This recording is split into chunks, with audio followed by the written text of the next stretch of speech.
warahmatullahi wabarakatuh. Di video kali ini kami ingin mempresentasikan tugas sejarah, yaitu tugas teori Nusantara. Kami dari kelompok 2 ingin memperkenalkan diri dulu. Saya Agil Redika Siregar.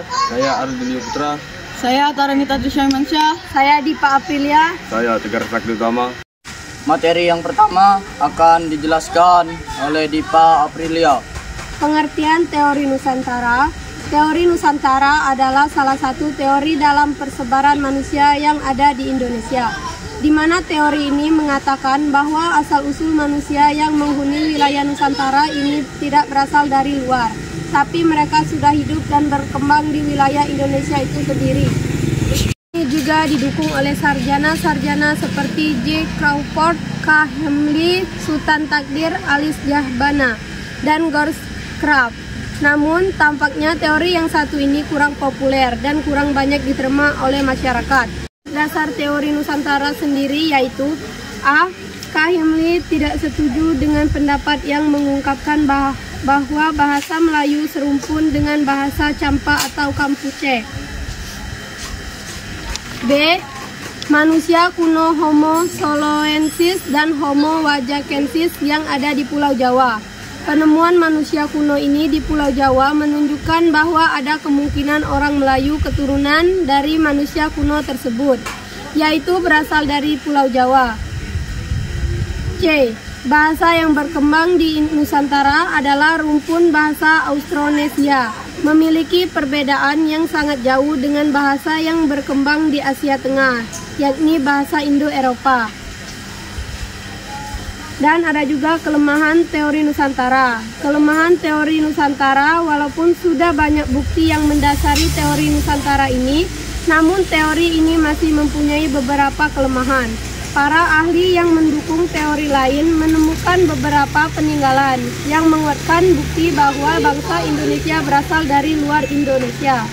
Misalnya saja seperti adanya kesamaan peninggalan perkakas pada zaman purba. Nasi besar-besaran manusia purba ke suku Negrito di Filipina. Nusantara. Teori asal-usul nenek moyang di Indonesia berikutnya adalah teori Nusantara yang bisa dibilang sangat berbeda dengan teori Yunan. Teori ini menyebutkan bahwa bangsa Indonesia berasal dari wilayah Indonesia itu sendiri. Ini tidak melalui proses migrasi dari daerah manapun. Teori Nusantara ini didukung oleh para ahli, antara lain Gorskraf, J. Crawford, Sultan Takdir, Alice Jahbana, dan Muhammad Yamin. Dasar utama teori Nusantara adalah berdasarkan pada bangsa Melayu, yang merupakan bangsa dengan peradaban yang sudah tinggi. Penjelasan kedua akan dijelaskan oleh Tegar Sakti Utama. Teori Nusantara juga didukung dengan penemuan adanya kesamaan bahasa Melayu dengan bahasa Kamboja karena sebuah kebetulan. Kemudian penemuan Homo soloensis dan Homo wajakensis di Pulau Jawa menjadi penanda bahwa keturunan dengan Melayu memiliki kompetensi berasal dari Jawa. Berdasarkan perbedaan bahasa, hal tersebut terjadi karena bahasa bangsa Austronesia mengalami perkembangan di daerah Nusantara tersebut dengan bahasa yang telah berkembang di wilayah Asia Tengah, yakni bahasa Indo-Eropa. Tokoh-tokoh pendukung dan bukti sejarah teori Nusantara. Teori Nusantara yang menjelaskan tentang asal-usul nenek moyang bangsa Indonesia memang tidak sepopuler teori lainnya, semisal teori Yunan, teori Afrika, maupun teori Taiwan. Namun ada beberapa tokoh sejarawan maupun peneliti yang mendukung teori Nusantara. Beberapa tokoh yang mendukung teori Nusantara diantaranya adalah Gorskraf, J. Crawford, K. Hemley, Sultan Takdir, Alice Jahbana, hingga Muhammad Yamin. K. Hemley mendukung teori Nusantara karena melihat kemiripan bahasa antara bangsa Melayu di Nusantara dengan bangsa Campa atau Kamboja hanya merupakan kebetulan semata. Dari Julio Putra. Mengenai manusia purba dan Afrika, jenis dan ciri-ciri fisiknya, Muhammad Yamin punya argumen dan bukti yang baik terkait teori Nusantara. Yamin meyakini bahwa nenek moyang bangsa Indonesia berasal dari Nusantara sendiri. Berdasarkan banyaknya fosil dan artefak yang ditemukan di Indonesia setiap Homo soloensis atau Homo wajakensis. Sedangkan menurut penelitian Boris Karep, bangsa-bangsa adat di Nusantara telah membuatkan teori mengenai asal-usul bangsa dan bahasa Indonesia yang sendiri, maka sifatnya mempunyai nenek moyang bangsa Indonesia. Berasal dari wilayah Nusantara itu sendiri.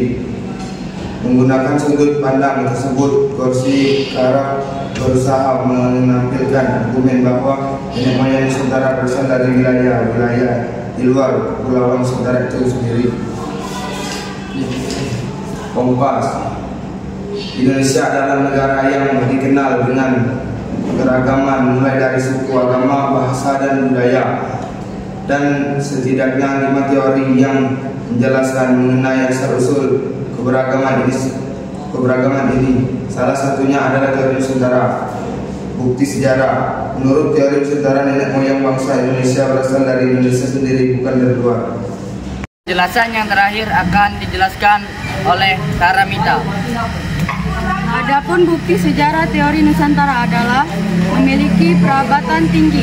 Bahasa Melayu berbeda dari bahasa Kamboja, ciri khas rumput bahasa Austronesia.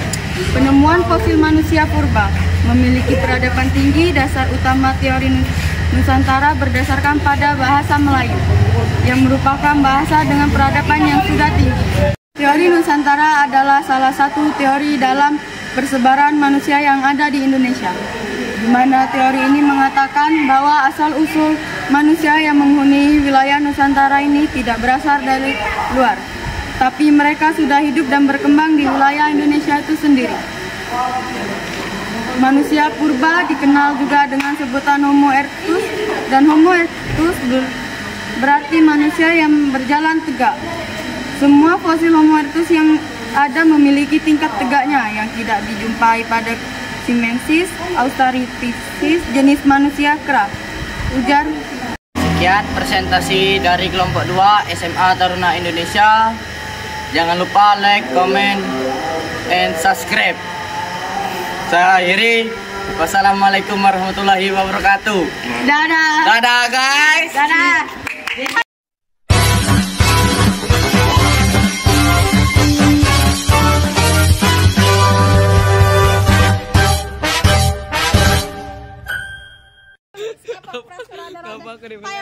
Payo. Di tengah, Aris.